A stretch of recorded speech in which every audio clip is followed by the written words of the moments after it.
Berikut video anti korupsi oleh Kevin Boy Tanggang dari BDK Jogja Grup A1.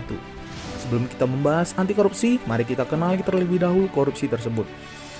Fenomena kerusakan kehidupan akibat korupsi bisa kita perhatikan fenomena kerusakan lingkungan ataupun hutan.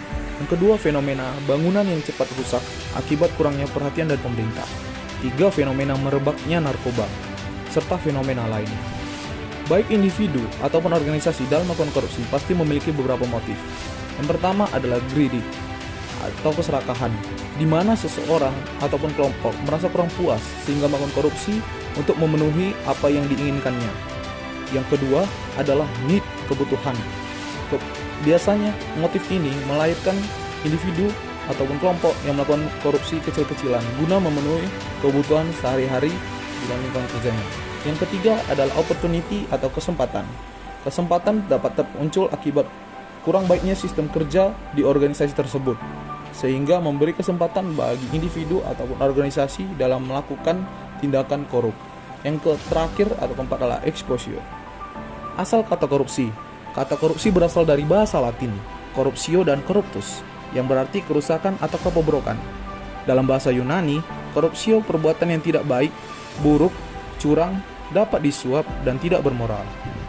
Menurut Undang-Undang Nomor 31 Tahun 99, Undang-Undang Nomor 20 Tahun 2001, terdapat 7 kelompok tindak pidana korupsi.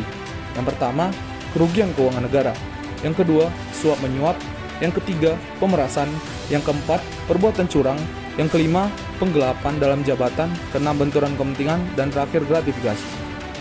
Penyebab korupsi: penegakan hukum yang tidak konsisten, penyalahgunaan kekuasaan wewenang, langkanya lingkungan etika yang anti korup, rendahnya pendapatan penyelenggara negara, kemiskinan atau keserakahan, keuntungan korupsi, pemberian imbalan jasa, dan yang terakhir, gagalnya pendidikan agama dan etika. Pencegahan korupsi dapat dilakukan dengan 2 perbaikan. Yang pertama, perbaikan sistem, baik dari perbaikan peraturan perundang-undangan agar mudah dimengerti serta memiliki putusan yang jelas. Yang kedua adalah reformasi birokrasi. Ketiga, menegakkan etika profesi dan tata tertib lembaga. Keempat, penerapan prinsip good governance. Sistem kerja yang baik, sistem melayani yang baik di dalam organisasi, memberikan ataupun mengurangi kesempatan bagi setiap individu ataupun organisasi dalam melakukan korup. Yang kedua, perbaikan manusia. Bisa kita lihat, yang pertama, memperbaiki moral, meningkatkan kesadaran hukum, mengentaskan kemiskinan, dan memilih pimpinan yang bersih, jujur, dan anti korupsi. Hal ini dapat kita lakukan dari sejak dini, ataupun kita dapat melakukannya dengan secara masif melalui ibadah-ibadah rutin yang boleh diadakan di sela-sela hari kerja kita, sehingga dapat menumbuhkan moral kita dan cinta Tuhan dengan baik. Lalu bagaimana kita generasi muda dapat berperan membantu mengurangi atau bahkan menghilangkan korupsi? Jawabannya hanya satu, kita harus mau menjadi tunas integritas. Baik, saya akan membacakan peran tunas integritas.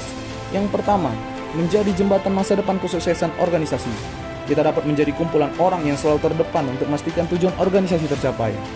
Yang kedua, membangun sistem integritas, berpartisipasi aktif dalam pembangunan sistem integritas sehingga semua peluang korupsi dan berbagai penyimpangan lainnya dapat ditutupi. Dan yang terakhir, kita harus mempengaruhi orang lain, khususnya mitra kerja, untuk berintegritas tinggi. Kita juga harus menanamkan nilai-nilai dasar anti korupsi pada diri kita. Yang pertama, jujur. Yang kedua, peduli. Yang ketiga, mandiri. Yang keempat, disiplin. 5, tanggung jawab. Keenam, kerja keras. 7, sederhana.